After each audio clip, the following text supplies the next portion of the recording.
Alhamdulillah, alhamdulillahil qawi sultanuh, al-wadihi burhanuh, al-mabsuti fil wujudi karamuhu wa ihsanuh, ta'ala majduhu wa azama shanuh. Ashhadu an la ilaha illallah wahdahu la syarika lah, wa ashhadu anna Muhammadan abduhu wa rasuluh. Allahumma fasalli wa sallim wa barik ala sayyidina wa maulana Muhammadin wa ala alihi wa ashabihi ajma'in, amma ba'du. Qala Allah ta'ala fil Qur'anil Karim, a'udzu billahi minasy syaithanir rajim. Bismillahirrahmanirrahim. Wa man a'rada an dzikri fa inna lahu ma'isyatan dhanka wa nahsyuruhu yaumal qiyamati a'ma. Qala rabbi lima hasyartani a'ma wa qad kuntu basira. Al-ayah. Wa qala aidan fi ayatin ukhra, ya ayyuhalladzina amanu taqullaha wal tanzur nafsum ma qaddamat lighad wattaqullaha innallaha khabirum bima ta'malun. Sadaqallahul azim. Fa ya ibadallah, usikum wa nafsi bitaqwallah wa ta'atihi la'allakum tuflihun.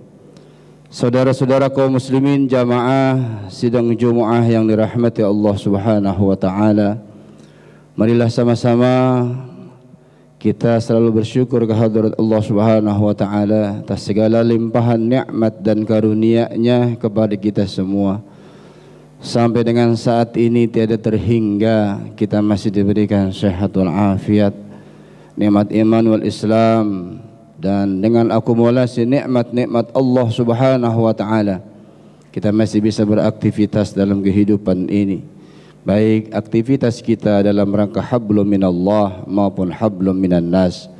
Mudah-mudahan seluruh rangkaian ibadah kita, kebaikan yang pernah kita lakukan, kesolehan-kesolehan yang terus kita upayakan, menjadikan kita kepada satu tujuan, yakni hamba Allah yang muttaqin. Dan mudah-mudahan seluruh ibadah kita diterima oleh Allah Subhanahu wa taala. Salawat dan salam semoga terlimpah curahkan kehariban qudwah hasanah kita baginda Rasulullah Nabi besar Muhammad sallallahu alaihi wasallam, pada keluarganya, para sahabatnya serta para pengikutnya hingga hari kemudian nanti. Mudah-mudahan kita semua dijadikan oleh Allah Subhanahu wa taala sebagai hamba-hambanya yang istiqamah dalam melaksanakan sunnah hingga akhir hayat kita. Dan insyaallah kelak di yaumil qiyamah kita mendapatkan syafaatul uzma dari Nabi kita Muhammad sallallahu alaihi wasallam. Khatib berwasiat untuk diri pribadi dan kepada jamaah kaum muslimin, mari sama-sama kita selalu berusaha untuk meningkatkan takwa kita kepada Allah Subhanahu wa taala, karena bekal terbaik kita untuk menghadap Allah adalah nilai ketakwaan kita. Hadirin jamaah yang dirahmati Allah Subhanahu wa taala, dalam ayat yang tadi telah kami bacakan, Allah Subhanahu wa taala memberikan peringatan kepada kita hamba-hambanya, pada kita orang-orang yang beriman. A'udzu billahi minasyaitonir rajim.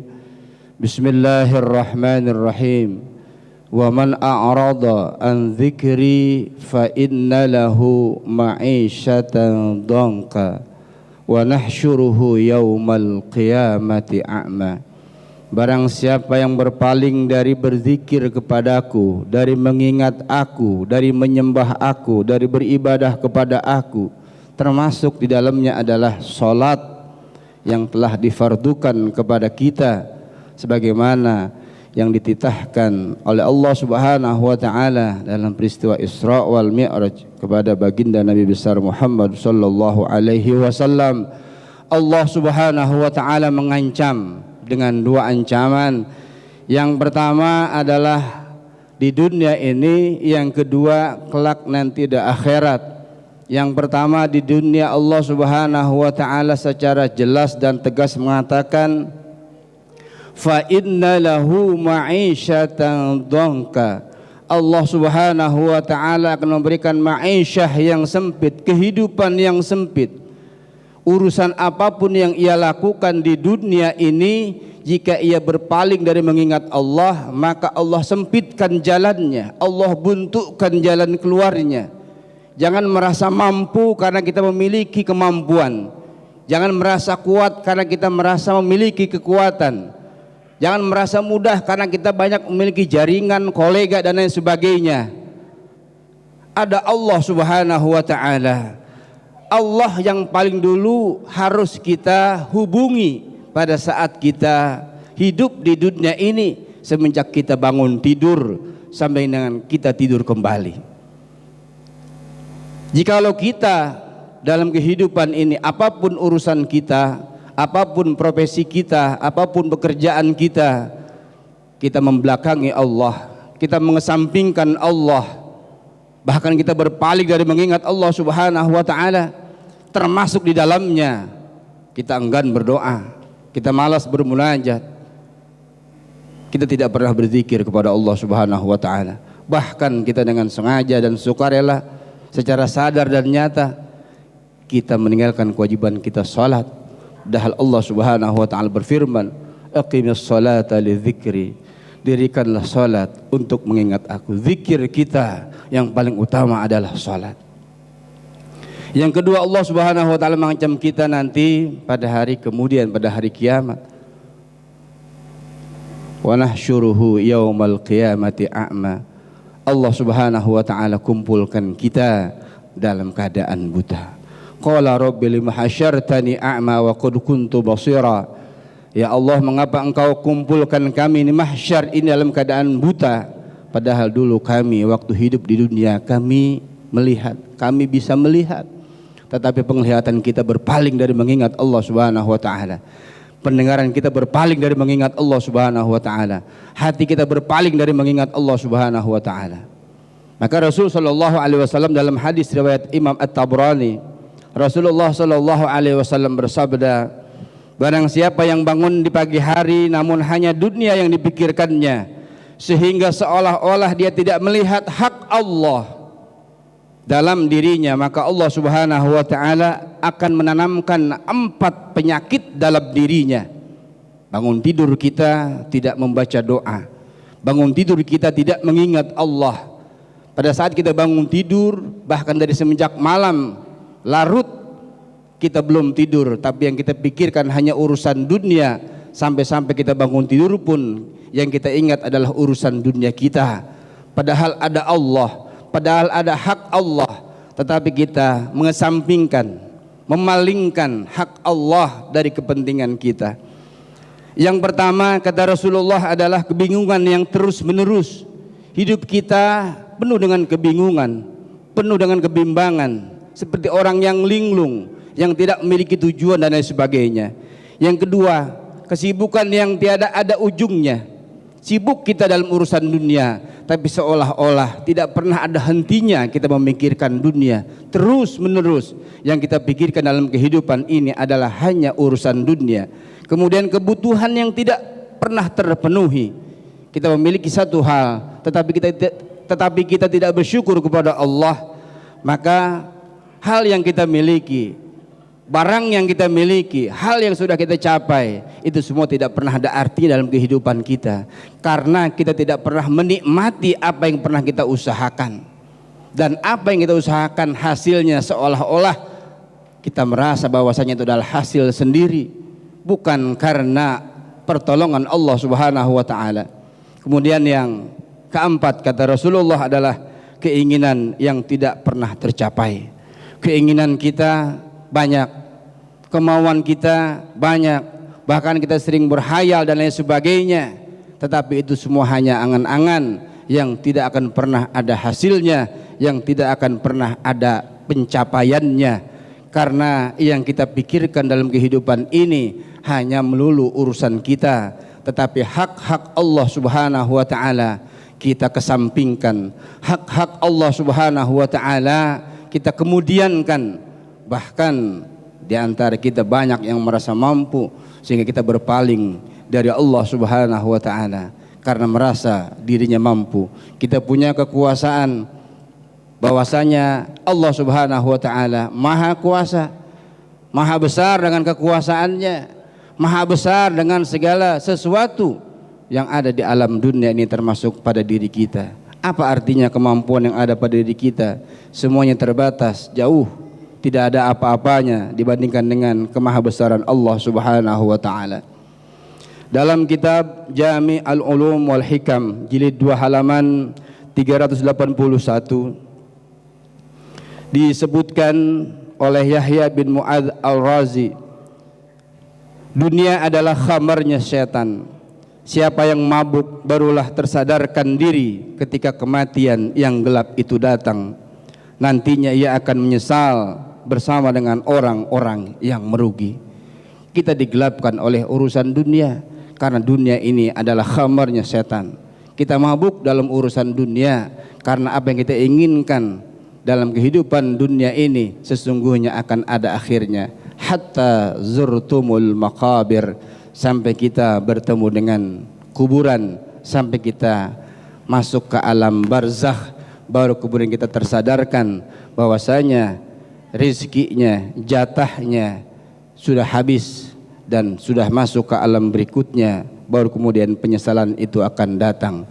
Tapi apalah artinya pada saat kita sudah masuk ke alam kubur, lalu kemudian kita baru menyesal karena kita tidak mungkin lagi untuk bisa beribadah kepada Allah Subhanahu wa taala. Satu permintaan para ahli kubur, mereka mohon kepada Allah agar bisa kembali diberikan izin untuk hidup di dunia, hanya sekedar agar mereka bisa sujud kepada Allah Subhanahu wa taala. Betapa malunya diri kita yang diberikan nikmat oleh Allah Subhanahu wa taala yang tidak terhingga dan terhitung jumlahnya, tetapi kita menghadap Allah dalam keadaan wajah tidak pernah sujud kepada Allah Subhanahu wa taala. Hadirin jamaah salatul Jumat rahimakumullah, demikian khutbah singkat yang dapat kami sampaikan pada kesempatan siang hari ini. Mudah-mudahan ini menjadi tazkirah buat diri khatib pribadi dan juga buat kita semua. Semoga Allah Subhanahu wa taala jangan pernah memalingkan hati kita, wajah kita, telinga kita, zikir kita kepada Allah Subhanahu wa taala agar senantiasa terhubung dan kita diberikan kekuatan untuk istiqamah dalam beribadah kepada Allah Subhanahu wa taala. Amin ya rabbal alamin. A'udzu billahi minasyaitonir rajim. Bismillahirrahmanirrahim.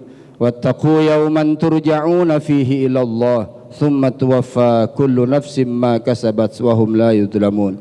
Barakallahu li wa lakum fil Qur'anil azim wa nafa'ani wa iyyakum bima fihi minal ayati wadh-dhikril hakim wa taqabbala minni wa minkum tilawatahu innahu huwas samiul alim. Aqulu qawli hadza wa astaghfirullahal azim li wa lakum wa lisairil muslimina wal muslimat fastaghfiruhu innahu huwal ghafurur rahim. Allahumma salli wa sallim ala Sayyidina Muhammad wa ala ali Sayyidina Muhammad. Alhamdulillah wa syukrulillah ala ni'amillah. Ashhadu an la ilaha illallah wahdahu la syarika lah wa ashhadu anna Muhammadan abduhu wa rasuluhu la nabiyya ba'dah. Allahumma salli wa sallim wa barik ala sayyidina wa maulana Muhammadin syafi'il ummah wa ala alihi wa ashabihi wa man tabi'ahu wa nasarahu wa wala la hawla wa la quwwata illa billah. Amma ba'du fa ya ibadallah, usikum wa nafsi bitaqwallah wa ta'atihi la'allakum tuflihun. Qala Allah ta'ala fil Qur'anil Karim, a'udzu billahi minasy syaithanir rajim. Bismillahirrahmanirrahim. Innallaha wa malaikatahu yusalluna 'alan nabi. Ya ayyuhalladzina amanu sallu 'alaihi wa sallimu taslima. Allahumma salli wa sallim wa barik ala sayyidina Muhammadin fil awwalin wal akhirin. Wa barik wa sallim wa radiyallahu tabaraka wa ta'ala an kulli sahabati Rasulillahi ajma'in. Amin ya Allah ya rabbal alamin. Allahumma ighfir lil muslimina wal muslimat والمؤمنين والمؤمنات الأحياء منهم والأموات إنك سميع قريب مجيب الدعوات ويا قاضي الحاجات. ربنا اغفر لنا ولإخواننا الذين سبقونا بالإيمان ولا تجعل في قلوبنا غلا للذين آمنوا ربنا إنك رؤوف رحيم ربنا آتنا في الدنيا حسنة وفي الآخرة حسنة وقنا عذاب النار والحمد لله رب العالمين.